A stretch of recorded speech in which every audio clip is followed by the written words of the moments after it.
বাংলাদেশের supreme court ও হাইকোর্টের ভিতরে অবস্থিত বাংলাদেশ জাতীয় ঈদগাহ মাঠ। এই জাতীয় ঈদগাহ মাঠে কিন্তু প্রতি বছর ঈদের নামাজ এখানে অনুষ্ঠিত হয়। সেই ঈদের নামাজে কিন্তু বাংলাদেশের যে প্রধানমন্ত্রী, ইতিপূর্বে আপনারা দেখছেন যে প্রধানমন্ত্রী ছিল মহিলা, তারা অবশ্য আসে নাই, কিন্তু রাষ্ট্রপতি কিন্তু সেই জাতীয় ঈদগাহ মাঠে এসে কিন্তু নামাজ পড়েছে। এখন আমাদের যে নতুন প্রধানমন্ত্রী এবং রাষ্ট্রপতি যে আছে তারা কিন্তু সকলে এখানে এসে নামাজ পড়বে। তাদের জন্য যে নিরাপত্তা বেষ্টনী, এই নিরাপত্তা বেষ্টনী সমস্ত কিন্তু এখানে জোরদার হবে। এই যে দেখুন, এভাবেই কিন্তু বাসগুলো টাঙানো হচ্ছে এবং বাসগুলো টাঙানো শেষ হলে যে তাঁবুগুলো, এই তাঁবুগুলো কিন্তু এই বাসের উপরে কিন্তু দেওয়া হবে, যাতে এখান থেকে কোনো রোদ বা বৃষ্টির কোনো ছায়া না পড়ে। এই তাঁবুগুলো কিন্তু আবার দেখুন, এই যে মেশিন আছে, যে সেলাই মেশিন, সেই মেশিন দিয়ে কিন্তু তাঁবুগুলো সেলাই করা হচ্ছে। এই যে তাঁবুগুলো, অনেক তাঁবু, এখানে তাঁবু আছে, আমি যদি জুম করে দেখাই এখানে তাঁবু আছে, আরও অনেক তাঁবু আসবে। এবং প্রধানমন্ত্রী এবং রাষ্ট্রপতির জন্য যে জায়গা নির্ধারিত এই মিনারের সামনেই কিন্তু এখানে কিন্তু প্রধানমন্ত্রী এবং রাষ্ট্রপতি এখানে অবস্থান করবে। আমি যদি আপনাদের দেখাই, এই যে দেখুন, এভাবেই কিন্তু বাস বাঁধানো হচ্ছে এবং যে এখানে কিন্তু কয়েক স্তরের নিরাপত্তা বেষ্টনী থাকবে, চেক পয়েন্ট থাকবে। এখানে যত মুসল্লি আসবে সেই প্রত্যেক মুসল্লিগুলো কিন্তু এখানে চেকিং পয়েন্টের মাঝখান দিয়ে কিন্তু আসতে হবে।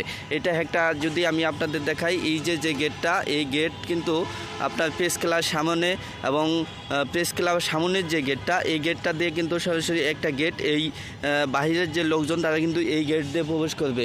আর আমি যদি আপনাদের এই পাশের যে গেটটা আছে এটা দেখাই, তাহলে এখান দিয়ে কিন্তু কোর্টের ভিতরে যত লোকজন আছে তারা কিন্তু এখান থেকে প্রবেশ করবে।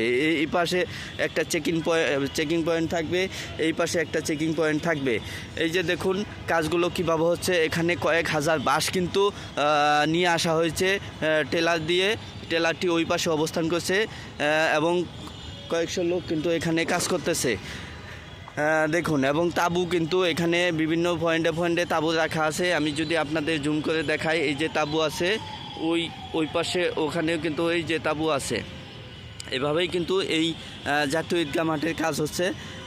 এই যে ভাইয়া দেখছেন একজন বাস নিয়ে যাচ্ছে, এভাবেই কাজ হবে। এই বাসগুলোর উপরে কিন্তু তাঁবু দেওয়া হবে এবং এখানে তাঁবু দেওয়া শেষ হলে কিন্তু নিচে আরেকটা সাদা কাপড় দেওয়া হবে এবং সাদা কাপড় দেওয়া শেষ হলে সেই সাদা কাপড়ের নিচে কিন্তু 2000 থেকে 2500 মতো ফ্যান টাঙানো হবে, সিলিং ফ্যান। সেই ফ্যানগুলো যাতে এখানে মানুষের গরম না লাগে, সেই গরম নিবারণের জন্য কিন্তু ফ্যান দেওয়া হবে। তো এভাবেই কিন্তু এই জাতীয় ঈদগাহ মাঠটা কিন্তু সাজানো হবে। আমি পরবর্তীতে, আপনারা যদি আমার সঙ্গেই থাকুন, তাহলে আমি পরবর্তীতে আবার আপনাদের দেখাবো যে এই কাজ সম্পূর্ণ হওয়ার পর যে পরিবেশ বা অবস্থানটা কীরকম সেটা কিন্তু দেখাবো। একটা তথ্য আমি আপনাদের জানিয়ে রাখি যে এই জাতীয় ঈদগাহ মাঠে কিন্তু এখন যে সাজানো হয়েছে, এই সাজানোই কিন্তু এটা এই আপনার ঈদুল আজহা এবং ঈদুল ফিতর, এই দুইটা নামাজ কিন্তু এই এক সাজানো অবস্থায় এখানে আদায় করা হবে। এই সাজানো অবস্থায় কিন্তু এটা আর খোলা হবে না। এটা যখন পরবর্তীতে আমরা যেটা বড় ঈদ বলি, সেই ঈদ শেষ হয়ে গেলে কিন্তু পরে এটা সাজানো হবে। দেখুন খুবই পুরোদমে কিন্তু এখানে এই জাতীয় ঈদগাহ যে কাজ, জাতীয় ঈদগাহ মাঠের যে কাজ নামাজ পড়ানোর, সেই কাজ কিন্তু খুব পুরোদমে চলছে।